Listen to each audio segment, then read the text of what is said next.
Hello everyone, thanks for stopping by the Luvele kitchen. Today we're going to do an unboxing video of the Luvele Eclipse meat grinder. So let's get started. Lift up the top cover to find our colour instruction manual loaded with great info on how to use your Luvele meat grinder.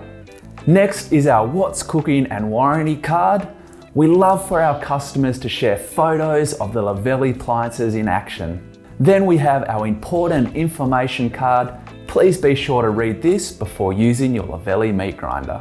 We have 3 lots of accessories on top. We have our stainless steel 4-blade. We have our kibe accessory. And we have our stainless steel 5mm and 8mm cutting plates.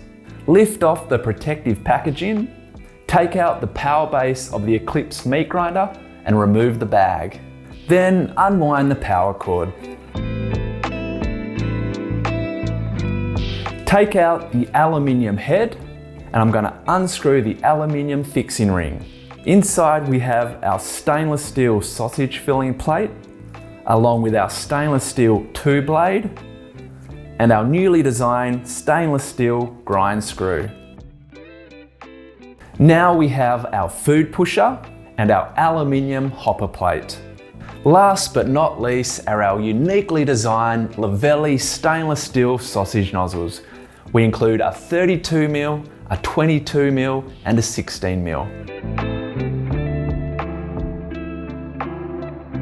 So that's our Luvele Eclipse meat grinder unboxed. I hope that was helpful, and as always, feel free to email us with any questions you have or ask in the comments section below. We'll see you again for the next one.